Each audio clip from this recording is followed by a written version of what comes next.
Good morning. Good morning sir. आज झारखंड का जो टॉपिक है, आज हमारा टॉपिक झारखंड की जलवायु। झारखंड की जलवायु को हम डायग्राम के माध्यम से समझने का कोशिश करेंगे। अगर हम डायग्राम को समझ जाते हैं तो झारखंड की जलवायु को हम इजी तौर पर हम समझ लेंगे। अब देखते हैं, ये हमारा डायग्राम है, ये झारखंड है। झारखंड के उत्तर दक्षिण, इधर का भाग को पूरब बोलेंगे, इधर का भाग को क्या बोलेंगे, पश्चिम हम कहते हैं। अब हमारा झारखंड में क्या है, उष्णकटिबंधीय जलवायु पाया जाता है। उष्णकटिबंधीय जलवायु इसलिए पाया जाता है कि हमारा कर्क रेखा, देखो झारखंड का डायग्राम में दिखाई पड़ रहा है, कर्क रेखा झारखंड के मध्य से होकर गुजरती है और जिन जिन क्षेत्रों में गुजरती है उनका जो नाम है वह है नेतरहाट, किस्को, ओरमांझी, गोला, गोपालपुर, पोखन्ना, गोसाइडी, पालकुदरी से होकर हमारा क्या है, कर्क रेखा गुजरती है।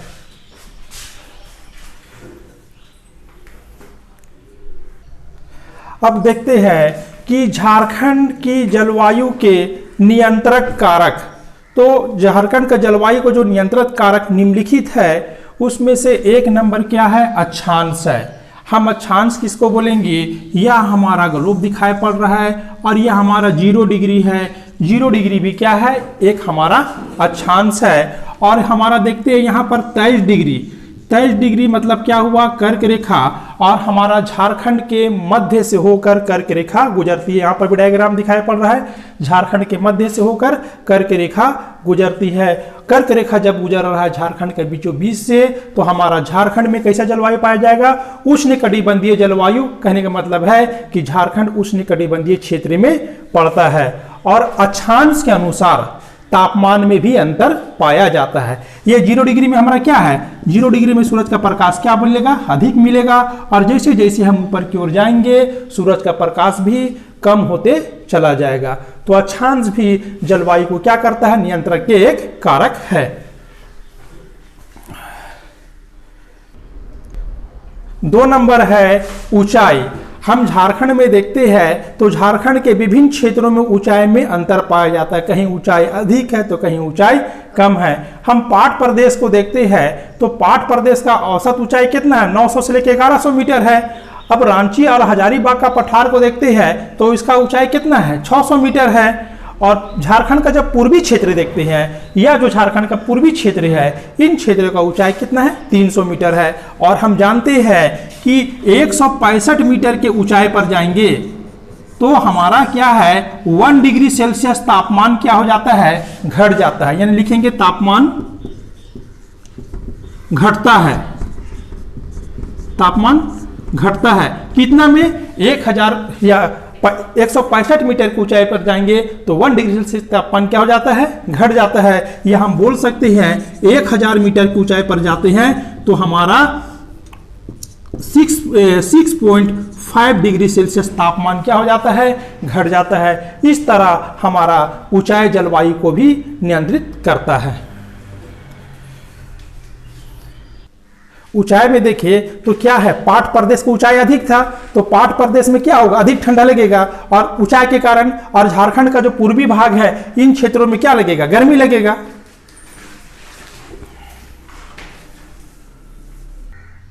तीसरा जो पॉइंट है क्या है, समुद्र से दूरी।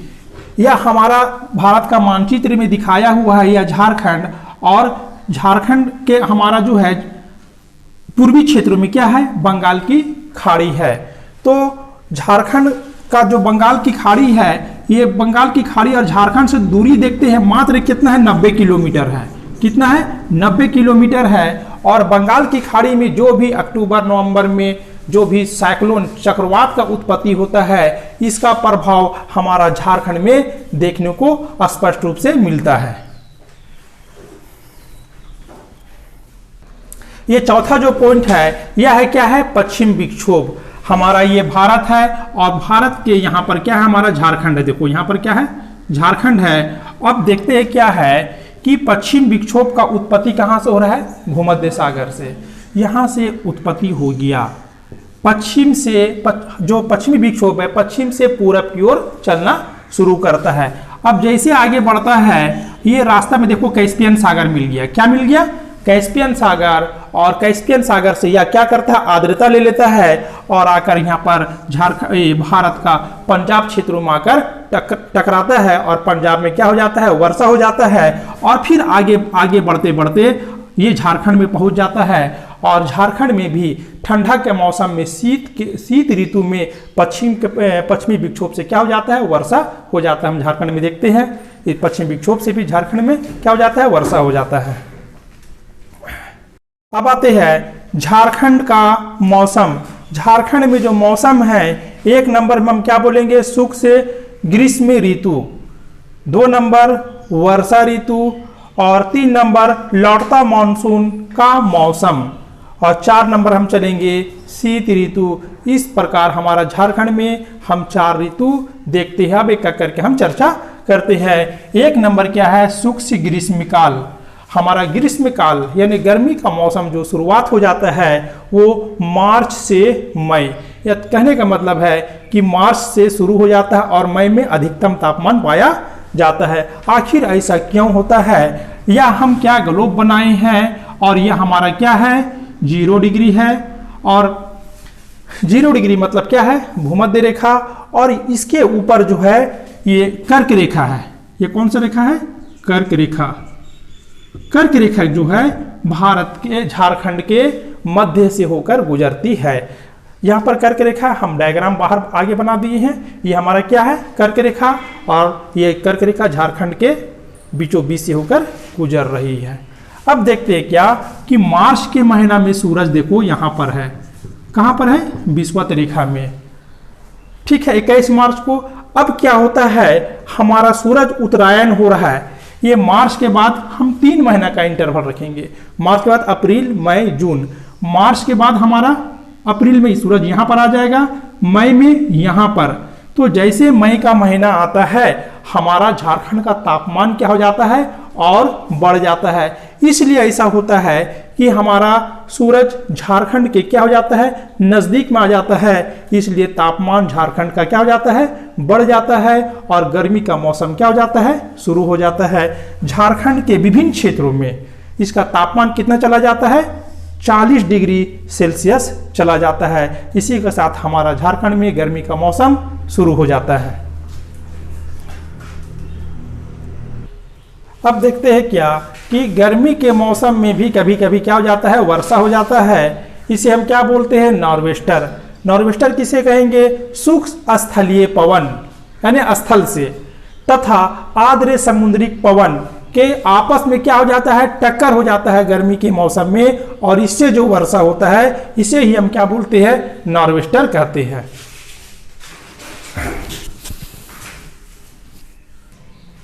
वर्षा ऋतु। वर्षा ऋतु का जो शुरुआत हो रहा है यह जून से सितंबर। हम बहुत अच्छा से डायग्राम से इसे समझेंगे। क्या होता है कि जून में ही वर्षा ऋतु पानी का आना क्यों शुरू हो जाता है? तो हम कहेंगे हमारा जून में सूरज देखो, ये डायग्राम दिखा रहा है ग्लोब का, ये मेरा 0 डिग्री और यहाँ पर ये तुम्हारा कर्क रेखा जो है 23.5 डिग्री में है। तो जून में 21 या 22 जून को हमारा सूरज कहाँ है?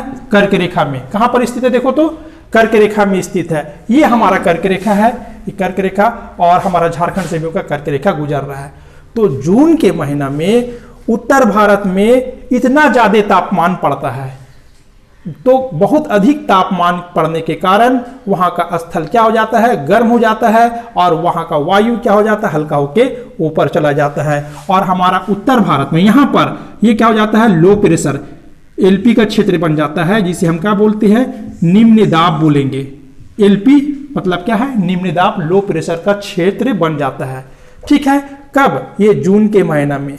ठीक इसी समय हिंद महासागर में हाई प्रेशर का बेल्ट बन जाता है, एचपी का बेल्ट बन जाता है, उच्च दाब का क्षेत्र बन जाता है। अब पवन क्या है? हमेशा हाई प्रेशर से लो प्रेशर की ओर चलता है। यहां तक क्लियर है? अब पवन क्या हो रहा है? जैसे हाई प्रेशर से लो प्रेशर की ओर चलता है, ये एक क्या 0 डिग्री मिल जाता है, भूमध्य रेखा मिल जाता है। अब पवन हमारा भूमध्य रेखा को पार कर जाता है। जैसे भूमध्य रेखा को ये पार करता है और हमारा जो पवन है ये दो भाग में बढ़ जाता है। देखो डायग्राम में भी दिखाई पड़ रहा है, एक जो है बंगाल की खाड़ी का पवन और दूसरा है अरब सागर का पवन। यहाँ तक क्लियर है। अब देखते हैं कि झारखंड में जो वर्षा हो रहा है वो तुम्हारा ये बंगाल की खाड़ी का पवन ऐसे करके आके झारखंड के पूर्वी क्षेत्रों में अटैक करना शुरू कर देता है। या जो इसका आगमन जो होता है ये तुम्हारा 7 जून या 10 जून भी बोल सकते हैं, और या बोल सकते हैं मध्य जून से हमारा झारखंड में पानी आना क्या हो जाता है, शुरू हो जाता है। और झारखंड में जो वर्षा हो रहा है ये दक्षिण पश्चिम मानसून से वर्षा होता है। 80% झारखंड में जो पानी आ रहा है ये 80% जो पानी होता है दक्षिण पश्चिम मानसून से होता है। आप जरा एक चीज और देखिएगा कि यहां पर से पानी इधर से घुस रहा है, तो झारखंड के पूर्वी क्षेत्र में पानी अधिक आएगा कि पश्चिम क्षेत्रों में अधिक आएगा? तो हम क्या बोलेंगे, पूर्वी क्षेत्रों में पानी क्या होगा, अधिक आएगा, क्योंकि मानसून का प्रवेश पूर्वी क्षेत्रों से हो रहा है। अब जरा देखना कि पूर्वी क्षेत्रों से जैसे जैसे आगे बढ़ेगा हमारा मानसून, पानी की मात्रा क्या हो जाएगा, कम होते चला जाएगा। और यह है बंगाल की खाड़ी का जो पवन है ये मध्य झारखंड और पश्चिम झारखंड से भी वर्षा होता है। ये तो क्या था, बंगाल की खाड़ी का था। अब हम आते हैं अरब सागर। यहाँ पर देखें तो अरब सागर को जब पवन सबसे पहले कहाँ टकरा रहा है, केरल में। तो केरल में 1 जून को पानी आ जा रहा है। अब यहाँ ऐसे घुसते ऊपर जा रहा है और यहाँ पर झारखंड में भी पहुंच जा रहा है। देखो झारखंड में ऐसे करके पहुंच जा रहा है। तो अरब सागर से भी हमारा झारखंड का पश्चिम का क्षेत्र, खास करके पार क्षेत्र है, ये अरब सागर से भी क्या हो जाता है, वर्षा करा देता है। तो झारखंड में जो पानी आ रहा है, वर्षा जो हो रहा है, ये बंगाल की खाड़ी से और अरब सागर के खाड़ी से, दोनों से वर्षा होता है। और हमारा सबसे अधिक जो वर्षा हो रहा है वो पाट क्षेत्र नेतरहाट में सबसे अधिक वर्षा होता है। झारखंड का परीक्षा में पूछता है। और यहाँ का वर्षा जो है 180 सेंटीमीटर से भी अधिक वर्षा होता है। अगर हम झारखंड का बोलेंगे तो झारखंड में सबसे अधिक वर्षा कितना औसत वर्षा कितना है झारखंड में, तो क्या बोलेंगे, 140 सेंटीमीटर, ये झारखंड का औसत है। और सबसे अधिक अगर परीक्षा में पूछता है वर्षा का जोन कहाँ होगा, किस क्षेत्र में होगा, तो क्या बोलेंगे, नेतरहाट पाट क्षेत्र में अधिक वर्षा होता है। आप लोग डायग्राम को जरा उतार लीजिए, डायग्राम समझने का कोशिश कीजिए। अब हम आते हैं लौटता मॉनसून का मौसम। जिस तरह हमारा मॉनसून आगे बढ़ा था, अब हमारा मॉनसून क्या हो जाएगा, बैक होगा। और ये बैक होने का जो टाइम है ये 15 सितंबर से 15 नवंबर के बीच हमारा मॉनसून क्या हो जाता है, लौट जाता है। हम जानते हैं कि नवंबर और दिसंबर में क्या होता है, हमारा सूरज का मकर रेखा के पास में रहता है। दिसंबर में या नवंबर में मकर रेखा के पास में रहेगा। तो मकर रेखा क्षेत्र में अधिक गर्मी के कारण क्या बन जाएगा, यहाँ पर लो प्रेशर बन जाएगा, यानी निम्न दाब का क्षेत्र बन गया। यहाँ तक क्लियर है। अब ठीक हमारा भारत में और या झारखंड में यहाँ पर क्या बन जाता है, हाई प्रेशर बनता है, HP का बेल्ट बन गया। यहाँ पर देखना उत्तर भारत में हाई प्रेशर का बेल्ट बन गया, जस्ट उल्टा हो जाता है। अब पवन क्या है, हाई प्रेशर से लो प्रेशर की ओर चलना शुरू हो जाता है। अब पवन देखो ऐसे करके बैक हो गया। जो पवन अब क्या हो गया, लौटना शुरू हो जाता है और हमारा नवंबर तक झारखंड से मॉनसून हमारा बैक हो जाता है। ठीक है। और झारखंड में तुम्हारा लौटता मानसून से वर्षा नहीं होता है, मगर बंगाल की खाड़ी में जो साइक्लोन, जो चक्रवात का उत्पत्ति होता है, उससे झारखंड में वर्षा हो जाता है। परीक्षा में पूछता है कि लौटता मानसून से क्या झारखंड में वर्षा होगा, नहीं, लौटता मानसून से झारखंड में वर्षा नहीं होता है। लौटता मानसून से तो तमिलनाडु में वर्षा हो रहा है। डायग्राम में दिखाया कहाँ हो रहा है, तमिलनाडु में वर्षा हो रहा है, ना कि झारखंड में। झारखंड में वर्षा कब होगा, यह तुम्हारा साइक्लोन के द्वारा, चक्रवात की उत्पत्ति के द्वारा झारखंड में वर्षा होता है। 4 नंबर जो है शीत ऋतु, मतलब ठंडा का मौसम। शीत ऋतु का शुरुआत जो होता है नवंबर से फरवरी तक।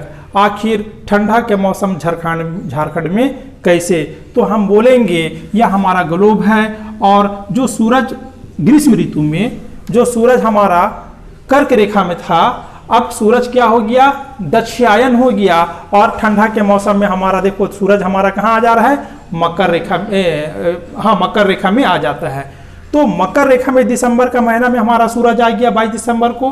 तो झारखंड जो है हमारा क्या है, मकर रेखा से बहुत दूर है, और हमारा झारखंड क्या है, कर्क रेखा में स्थित है। इसलिए क्या होगा, झारखंड में ठंडा पड़ना शुरू हो, अचानक तापमान क्या हो जाता है, घट जाता है, ठंडा का मौसम शुरू हो जाता है। और सबसे जो अधिक ठंडा का महीना होगा वो तुम्हारा दिसंबर का महीना होगा, क्योंकि दिसंबर में सूरज हमारा कहाँ है, मकर रेखा में। क्लियर। अब आगे देखते हैं, नेतरहाट जो है सबसे ठंडा स्थान है, बेल्ट है, क्योंकि नेतरहाट हमारा ऊंचा क्षेत्र में स्थित है।